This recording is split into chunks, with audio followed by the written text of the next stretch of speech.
I have been so blessed and overwhelmed by all your support for this podcast. Seriously, it means the world to me. The show wouldn't be what it is without your help. And if you'd like to find out how you can help support this podcast further, just shoot me a mail at kazhilajosh@icloud.com. That's KAZHILAJOSH@icloud.com. Or simply comment help on whatever platform you're listening on, and I'll get back to you. Your support helps me keep creating these episodes and helps the show grow even more.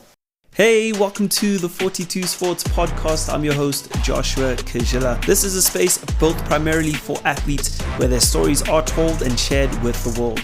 The name 42 means for the athlete to the world, and that's exactly our mission. Along the way, we'll also dive into everything happening in our wonderful world of sports. So whether you're an athlete, a fan, or just love a good story, you are in the right place.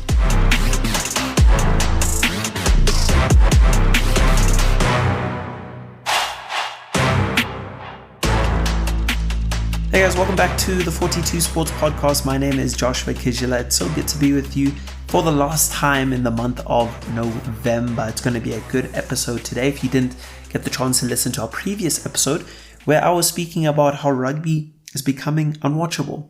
You might be a rugby fan listening to this, or you might not know a thing about rugby and you want to know why am I actually saying that rugby is becoming unwatchable.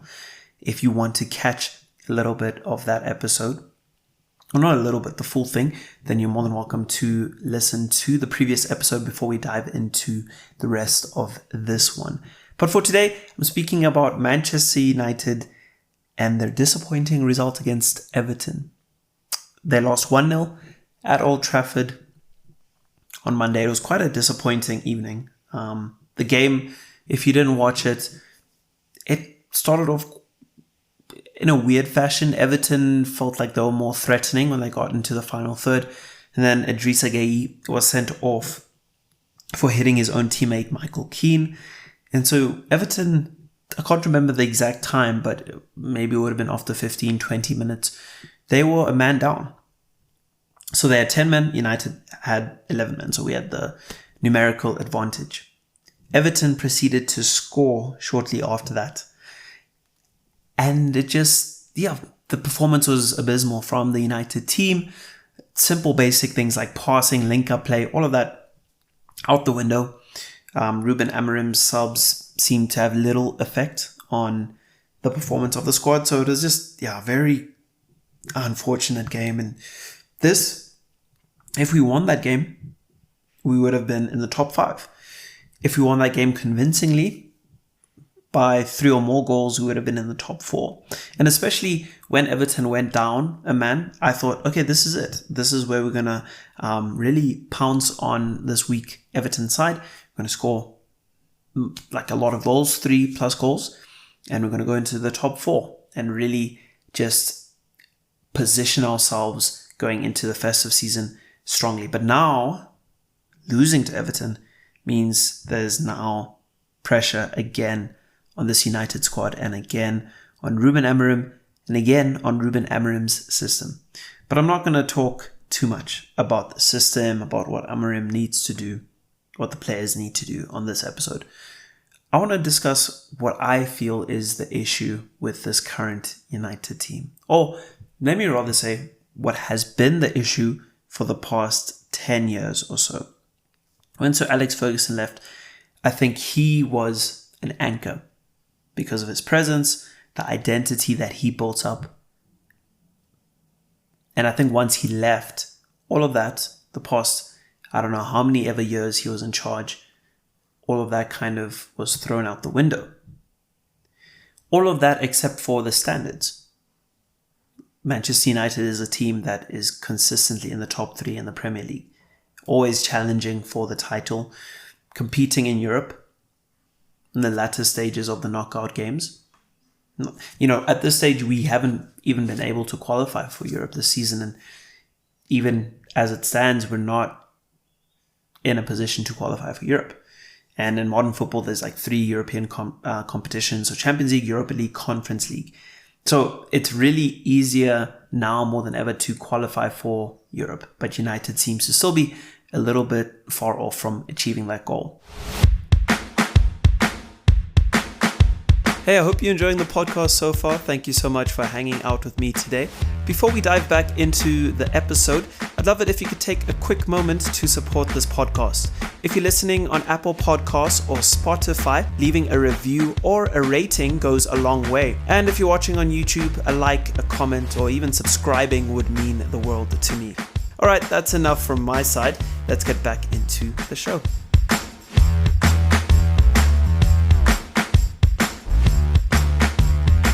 I think the transition from Ferguson to another manager, at the time it was David Moyes, who took over in 2013, 2014. I think many United fans didn't realize what an impact. Well, we always knew Ferguson had a great impact on the squad, but I don't think many United fans realized just how much of a gap he would leave in so many different ways. And so when he left, there was a gap that maybe management, the executives, didn't really prepare for.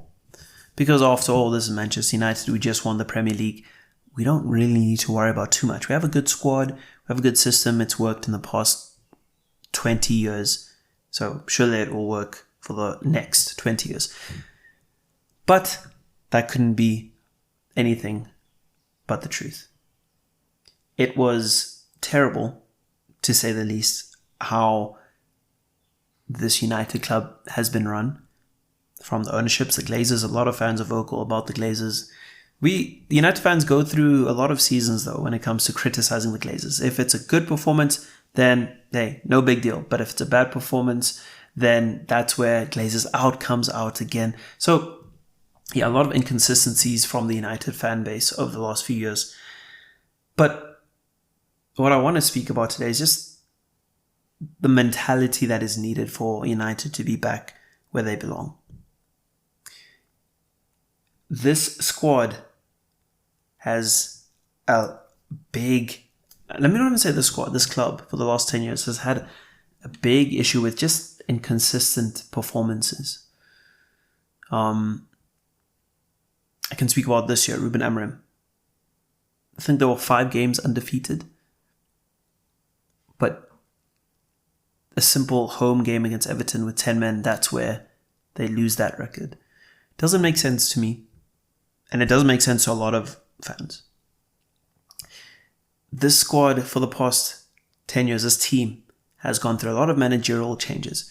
So that's why I agree that you can look for a better manager, a better option. That's definitely one way to go about it. But we've had somebody who's more of a proven winner, like a Jose Mourinho. Somebody who's more old school, Louis van Gaal. We've had more exciting younger managers, Ole Gunnar Solskjaer, Erik ten Hag, the potential, or Ruben Amorim, who came in with a lot of potential, and I still think he has a lot of potential as a younger manager. So we've tried a bunch of these different personality types, a bunch of these different archetypes, and we're still finding ourselves in the same position with failed managers who will get fired eventually, and then the cycle repeats. I still think Ruben Amorim has a bit of time. Just a side note, I don't think his job is in danger. I think Jim Ratcliffe and Ineos are backing him. But it'll be interesting to see what happens if we don't qualify for Europe. If we don't qualify for Europe this year, then I think there'll be a lot more pressure on Amorim from Ineos. If we qualify for Europe, then Amorim has got a lot of time, and I think maybe only next season can we really, really assess and see, has he been able to give this team some sort of identity, some sort of sustainable identity that will lead us to winning ways. But that's a conversation for another day. I think what United needs right now is not to lower their standards, because I've seen numerous people, numerous fan accounts and channels speak about, no, we need to lower our standards because we're losing and all of that. I get the essence of what they're saying. I don't agree entirely, though. I think what United needs is a change in mentality when they're viewing the whole situation. So it's not a thing of lowering your standards. We are Manchester United. We're supposed to be one of the biggest European clubs in the world. I think the biggest English club right now. So we can still keep those high standards. That's what we always aim for from the youth academy, the women's team, the men's team, the executive team, the fans. That's what we aim for. We always aim to be the best. But part of that is also recognizing the situation, the season that we are currently in. It's like a big company, big corporation. If they lose a key leader, a CEO, who has poured their life and soul into the company and maybe, founded the company, then that window after that CEO departs, especially if there wasn't any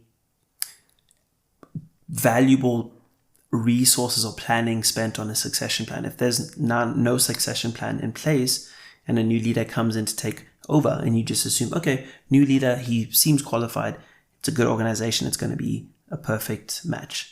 That's not always the case practically. That's what we have seen at United. It's a big club, a lot of trophies, a lot of resources at, whatever coach's disposal, a lot of talented players coming in and out, but still no long-term success. There's moments where we win Europa League or Carabao Cup, FA Cup. There's moments, but it's not sustainable. It's not where we should be as a club. And so what I think is needed from everyone, the players, the managers, the executive team, the fans, is for there to be a realization of where we're at as a club. We're not performing like Arsenal are at the moment. We're not that consistent. We want to aim there. We want to arrive to that place where we can be like an Arsenal, or better yet, Man City or Liverpool who have actually won things.